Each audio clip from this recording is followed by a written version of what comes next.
Sebelum putusan Sambo saya bilang, saya sudah mendengar ada gerakan-gerakan yang minta memesan putusan Sambo itu agar dengan huruf.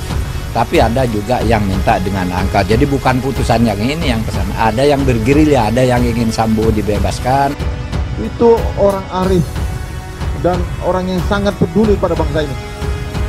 Jadi hal-hal kecil pun beliau peduli. Ya sudahlah, itu hak beliau untuk bicara.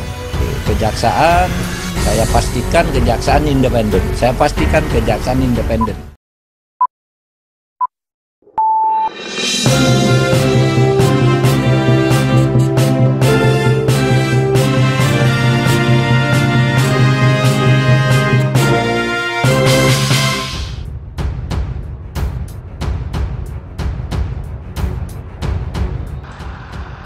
Menjatuhkan pidana terhadap terdakwa dengan pidana seumur hidup. Pada persidangan Selasa 17 Januari 2023 yang lalu, Jaksa Penuntut Umum atau JPU menuntut Ferdi Sambo penjara seumur hidup atas kasus pembunuhan berencana Brigadir Yosua. Sebelum tuntutan dibacakan, beredar isu ada upaya soal tuntutan Ferdi Sambo. Menko Polhukam Mahfud MD mengatakan gerakan-gerakan pesanan ini agar hukuman Sambo berupa angka, yakni hukuman penjara 20 tahun ke bawah.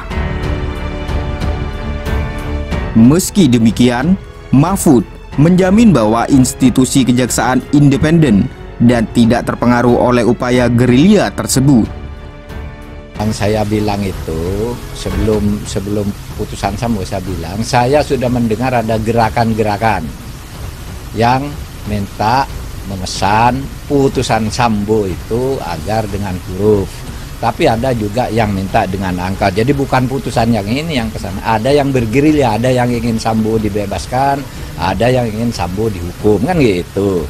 Tapi kita bisa amankan itu di kejaksaan. Saya pastikan kejaksaan independen. Saya pastikan kejaksaan independen. Tidak berpengaruh dengan gerakan-gerakan bawah tanah itu. Karena ada bilang, ada katanya seorang brigjen mendekati si Asib. Saya bilang brigjennya siapa? Suruh. Jaksa Agung Muda Tindak Pidana Umum atau Jampidum, Fadil Zumhana, menghormati pernyataan Mahfud MD soal kabar pesanan hukuman Sambo.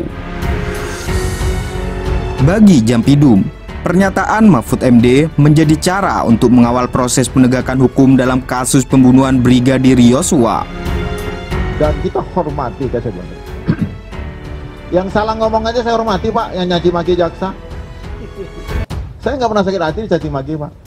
Saya hormati, apalagi pimpinan saya itu, Menko Polhukam itu, orang yang arif Pak, saya kenal benar sama beliau.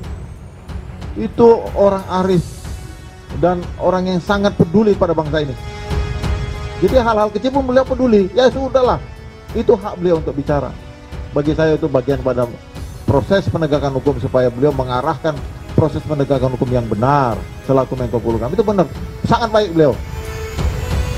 3 terdakwa kasus pembunuhan Brigadir Yosua telah dituntut oleh Jaksa Penuntut Umum. 2 terdakwa sebelumnya, yakni Kuat Ma'ruf dan Ricky Rizal Wibowo, dituntut JPU hukuman penjara selama 8 tahun. Sementara aktor utama Ferdi Sambo dituntut pidana penjara seumur hidup. Jaksa Penuntut Umum menilai Sambo melanggar pasal 340 KUHP dan tidak ada hal yang meringankan.